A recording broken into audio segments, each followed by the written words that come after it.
시편 143편 1절부터 11절까지 말씀 읽습니다. 여호와여, 내 기도를 들으시며 내 간구에 귀를 기울이시고 주의 진실과 의로 내게 응답하소서. 주의 종에게 심판을 행하지 마소서. 주의 눈 앞에는 의로운 인생이 하나도 없나이다. 원수가 내 영혼을 핍박하며 내 생명을 땅에 엎어서 나로 죽은 지 오랜 자같이 나를 암흑 속에 두었나이다. 그러므로 내 심령이 속에서 상하며 내 마음이 내 속에서 참담하니이다. 내가 옛날을 기억하고 주의 모든 행하신 것을 읊조리며 주의 손이 행하는 일을 생각하고 주를 향하여 손을 펴고 내 영혼이 마른 땅같이 주를 사모하나이다. 여호와여, 속히 내게 응답하소서. 내 영이 피곤하니이다. 주의 얼굴을 내게서 숨기지 마소서. 내가 무덤에 내려가는 자 같을까 두려워하니이다. 아침에 나로 하여금 주의 인자한 말씀을 듣게 하소서. 내가 주를 의뢰함이니이다. 내가 다닐 길을 알게 하소서. 내가 내 영혼을 주께 드림이니이다. 여호와여, 나를 내 원수들에게서 건지소서. 내가 주께 피하여 숨었나이다. 주는 나의 하나님이시니 나를 가르쳐 주의 뜻을 행하게 하소서. 주의 영은 선하시니 나를 공평한 땅에 인도하소서. 여호와여, 주의 이름을 위하여 나를 살리시고 주의 의로 내 영혼을 환난에서 끌어내소서. 주의 인자하심으로 나의 원수들을 끊으시고 내 영혼을 괴롭게 하는 자를 다 멸하소서. 나는 주의 종이니이다. 아멘. 시편 143편은 다른 다윗의 시편과 같은 내용들도 나오지만 조금 다른 내용도 등장합니다. 오늘 여기 보면 주의 앞에는, 눈앞에는 의로운 인생이 하나도 없다. 보통 다윗이 원수들에게 압박을 당할 때에 기도할 때는 이렇게 기도합니다. 하나님, 저는 허물이 없습니다. 저는 완전히 행하였습니다. 그런데 저들이 저를 핍박하고 저를 죽이려고 함정을 받습니다.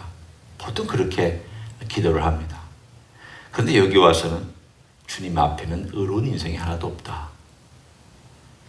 그 말은 다시 바꿔 얘기하면 사실은 우리는 하나님 아버지 앞에 의롭다고 자랑해서 내가 의로우니 나를 구원해 주실 근거가 거기 있습니다라고 얘기할 만한 인생이 아무도 없다라는 것을 오늘 다윗은 고백합니다. 다윗이 스스로 완전하다 얘기했을 때에는 그가 죄인이 아니라는 뜻이 아닙니다. 어떤 특정한 행동들을 하나님 아버지 앞에서 흠이 없이 자기가 지켰다라는 뜻입니다. 예를 들면 가난한 자를 돌봐줬다든가, 또는 이자를 받지 않았다든가, 또는 어떤 행함에 있어서 정직했다든가, 혹은 왕으로서 재판할 때에 모든 것들을 다 듣고 사리판별하며 정확하게 재판을 했다든가, 이런 어떤 주로 행위들로 이루어진 것들을 자기는 하나님 아버지 앞에 완전히 행하였다, 그런 뜻입니다. 물론 그것도 쉬운 일이 결코 아닙니다. 다윗이 그렇게 살 수 있었던 것은 하나님께 헌신되어 있었기 때문에. 하나님의 뜻이 뭘까? 내가 왕으로 살면서 하나님이 기뻐하시는 게 뭘까? 내가 원수들 앞에서도 어떻게 행해야 될까? 늘 그런 생각과 마음을 가지고 살았기 때문에 하나님, 저는 완전히 행하였습니다, 이렇게 표현한 것입니다. 그러나 동시에 모순이 된 표현도 나옵니다. 하나님, 저는 또한 의로운 인생이 하나도 없기 때문에 거기에 저도 포함됩니다. 이런 모든 것들을 우리는 다 종합해서 다윗이 이랬다 저랬다 한다, 그렇게 말할 것이 아니라, 다윗이 이런 상황에서는 이렇게 표현했고 저런 상황에서는 저렇게 표현했지만 두 가지가 다 맞구나. 그렇지 않습니까? 우리가 살아갈 때에도 그렇게, 하나님, 저는 억울합니다. 저는 최선을 다했습니다. 그 말은 완전하다는 뜻입니다. 그 다윗이 표현한 뜻입니다. 그런데 저쪽에 있는 사람들이 저를 오해하고 저를 힘들게 합니다. 그럴 때는 우리가 무고하다, 제가 최선을 다했다, 그 말이 나는 죄인이 아니다, 그 말은 아니잖아요. 죄인임에도 하나님께 헌신해서 하나님의 뜻을 따라서 살아왔다는 것을 고백할 때에는 그리 고백할 수 있다는 뜻입니다. 그런데 동시에 또 하나의 이율배반적인 이야기가 있습니다. 첫 절에 보면 여호와여 내 기도를 들으시며 내 간구에 귀를 기울이시고 주의 진실과 의로 내게 응답하소서. 아니, 하나님 아버지 앞에 의로운 인생이 하나도 없다. 그런데 하나님은 의롭게 판단해 달라. 그러면 한번 여러분 생각해 보십시오. 나도 의롭지 않고 다 의롭지 않은 인생들인데 하나님께서 모든 것을 바로잡고 의로운, 정확한 의로움으로 판단해 버리시면 누가 하나님 앞에 설 수 있습니까? 누가 하나님 아버지 앞에 나는 의롭게 살았으니까 하나님이 나를 구원해 주셨습니다 라고 얘기할 수 있습니다. 아무도 없습니다. 사실은 1절과 2절은 긴장관계고 이율배반적인 관계입니다. 하나님의 진실과 의로 구원해달라. 그런데 하나님 앞에는 아무도 의로운 자가 없다. 그러면 하나님의 의로운 판단과 하나님의 의롭게 행동하시는 그 모든 것들은 나에게도 적용돼야 마땅합니다. 아니, 다른 사람에게 적용한 것을 나에게 적용 안 하며 나는 빠져나가고 다른 사람만, 저 사람은 하나님 혹독하게 심판해 주시고 저는 하나님 봐주시고, 이건 의가 아니죠.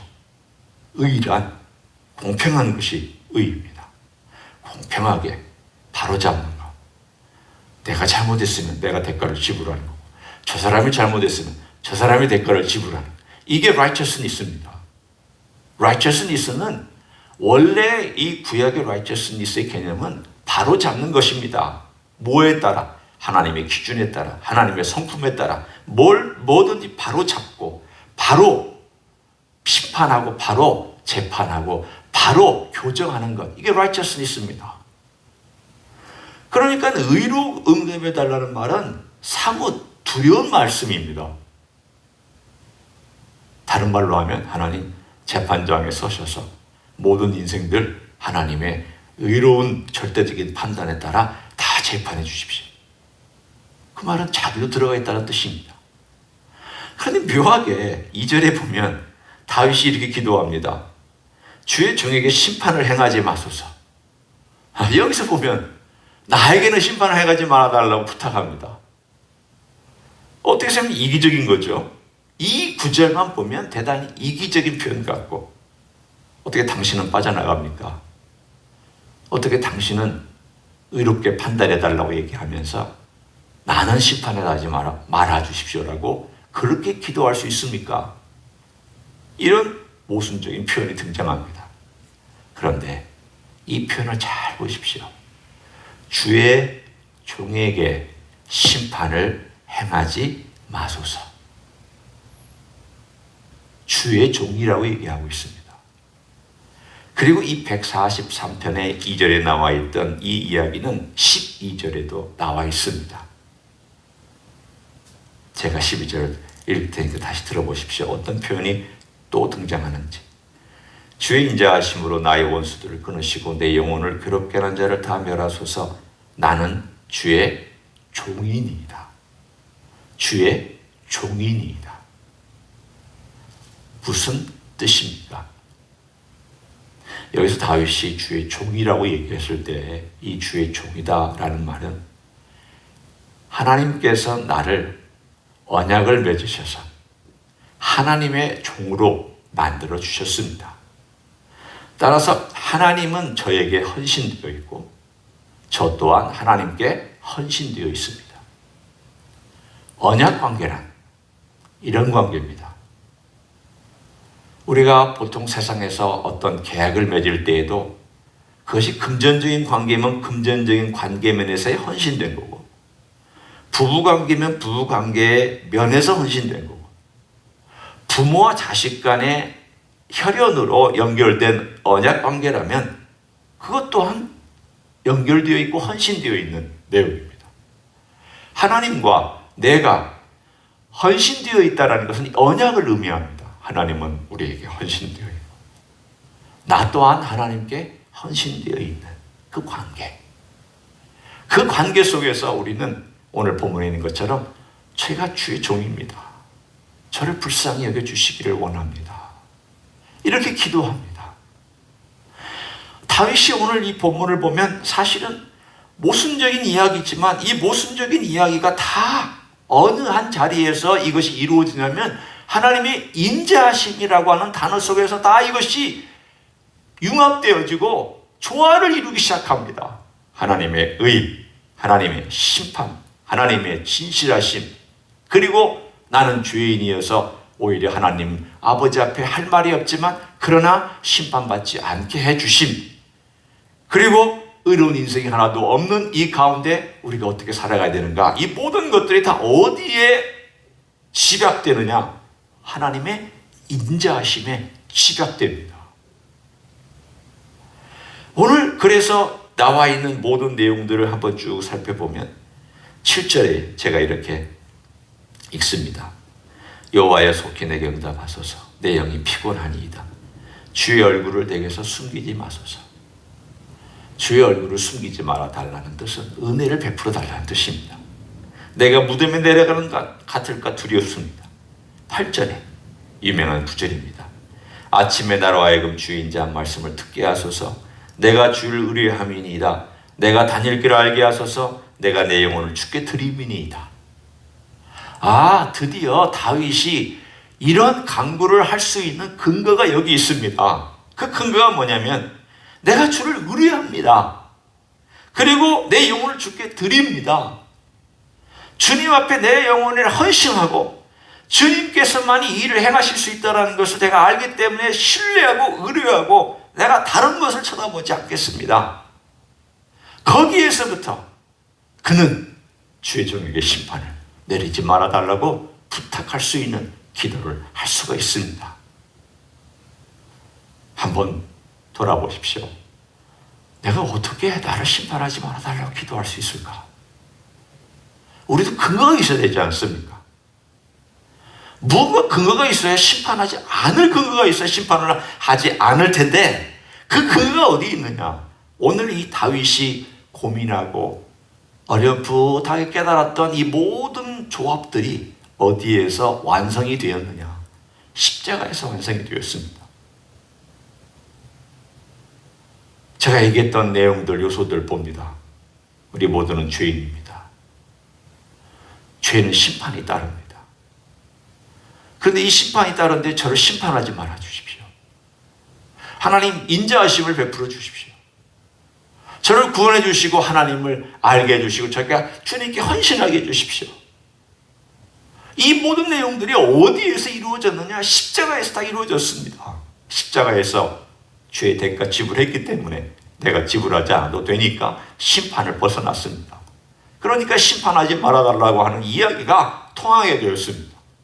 비록 하나님께서 믿는 자라도 징계하실 수 있지만 심판하지 않는 것은 바로 주님께서 십자가에서 돌아가셨기 때문입니다. 따라서 오늘 이 이야기들을 보면은 이 이야기가 신약에 나오는 이야기들을 다윗이 그의 인생에 고백하고 있구나. 다윗이 이런 고백을 구약에 할 수 있었구나. 놀랍습니다. 참 어떨 때 생각해 보면 하나님께서 다윗을 사랑하고 다윗에게 베푸셨던 그 은혜가 이렇게 시편을 통하여 우리에게 계속 흘러넘치게 기도의 이야기로 다가오게 된 것이 얼마나 감사한지 오늘 우리도 같이 기도할 수 있습니다. 하나님, 제가 하나님 아버지 앞에 설 수는 없습니다. 봐도 참 의로운 인생도 아니고 죄인인 인생일 뿐입니다. 그렇지만 주님께서 저를 위해서 십자가에서 돌아가셨기 때문에 저에게 심판을 행하지 아니하신 것이 감사합니다. 이제 우리는 심판하지 말아달라고 기도하지 않아도 되는 오히려 그것을 감사하다고 표현할 수 있는 충분한 근거를 가지고 있습니다. 이 충분한 근거는 하나님께서 예수 그리스도를 통하여 우리와 언약을 맺어서 우리 모두 한 사람 한 사람들을 예수님의 종과 주의 종으로 만드셨고 그 언약 안에 우리를 두셨기 때문입니다. 오늘도 우리가 주님 앞에 이렇게 헌신하기를 원합니다. 8절이 우리의 헌신이고 8절이 우리의 기도 제목이 되었으면 좋겠습니다. 오늘도 아침입니다. 아침에 나로 하여금 주의 인자한 말씀을 듣게 하소서. 이 뜻이 그가 깨어나서 하나님의 음성을 직접 들은 것인지 아니면 어떤 선지자가 와서 말해주는 것인지 아니면 그가 묵상하다가 깨달은 것인지 혹은 하나님께서 인자한 것을 그의 삶 가운데서 경험한 것을 몸이 경험한 것인지 명확하지는 않습니다. 그러나 우리가 알 수 있는 것은 뭐냐면 주의 인자한 말씀을 그가 아침에 듣기를 원하고 경험하기를 원한다라고 하는 소원의 기도를 드립니다. 하나님, 밤은 너무 힘듭니다. 밤은 괴로운 시간입니다. 밤은 보통 신앙적인 표현을 썼을 때에 캄캄하고 어둡고 불의가 판을 치고 모든 것이 삶을 두렵게 하는 것들로 가득 찬 시간입니다. 아침이 되면 해가 떠서 마음에 의의 해가 뜨고 하나님의 말씀의 해가 뜨고 하나님과 동행하는 시간이 되어집니다. 그때 기도합니다. 하나님, 나로 하여금 주의 인자한 말씀을 듣게 하소서, 경험하게 하소서, 주님을 보게 하소서, 주님 얼굴을 보게 하소서, 주님 음성을 듣게 하소서, 주님과 함께 이 날들을 살아가게 하소서. 그렇게 기도합니다. 왜냐하면 주를 의뢰하니까 그 아침을 달라고 기도합니다. 두 번째는 내가 다닐 길을 알게 해달라고. 내가 내 영혼을 드릴 테니 주님이 다닐 길을 인도해달라고. 영혼을 드리지 아니하면 주님께서 우리를 인도하실 수가 없습니다. 우리 영혼을 주님께 바치지 아니하면 주님께서 우리를 이끌고 가실 수가 없습니다. 완강하게 버티는 노새 같은 우리를 주님께서 끌고 가실 수가 없습니다. 전능하지 않아서가 아닙니다. 전지전능하신 분이지만 주님께서는 그렇게 억지로 끌고 가시지 않습니다. 우리가 드릴 때 주님 우리를 끌고 놀라운 축복의 자리로 인도해 가십니다. 로마서 12장 1절이 바로 그 뜻입니다. 형제들아, 내가 하나님의 모든 자비하심으로 너희를 권하노니 너희 몸을 하나님이 기뻐하시는 거룩한 산 제물로 드리라.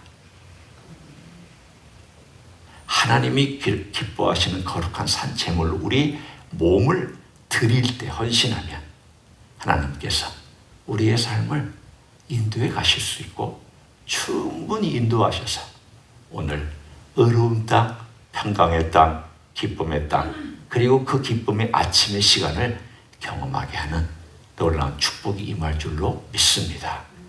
그런 놀라운 이 아침 되시기를 예수님의 이름으로 간절히 축원합니다. 기도하겠습니다. 주님, 우리는 죄인이고 우리는 의롭지도 못합니다.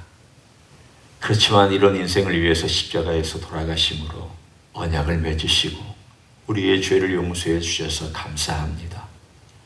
주를 의뢰함만이 주님의 의를 힘입는 길이고 주를 믿는 것만이 주님을 따라서 걸어가는 길임을 믿고 감사를 드립니다. 과거에는 세상을 따라가다가 실망하고 낭망했습니다. 그러나 이제는 주의 종으로 주님께 헌신하고 주님을 따라가기를 원합니다. 이 아침에 기도합니다. 주여, 주의 음성을 듣게 하소서. 주님 손길을 느끼게 하소서. 주님의 마음을 깨닫게 하소서. 그리고 우리의 삶을 주님께 온전히 바침으로 주님 인도함을 받게 하여 주옵소서. 오늘 하루도 사랑하는 종들의 심령 속에 역사해 주시고 우리 주님의 그 큰 은혜로 함께하여 주시옵소서. 이제는 우리 구주 예수 그리스도의 은혜와 하나님 아버지의 극진하신 사랑과 성령 하나님 교통하심의 역사가 오늘도 우리 주님 자격 없는 우리들을 불러주신 것 감사하여 주님 앞에 나와 주를 의뢰한다고 신뢰한다고 의지한다고 주님밖에 없다고 고백하는 귀한 종들의 심령 위에 그리고 주 임재 이스교회 위에 이민교회들과 원국교회들과 선교사님들 위에 이제로부터 영원히 함께 하실지어다. 아멘.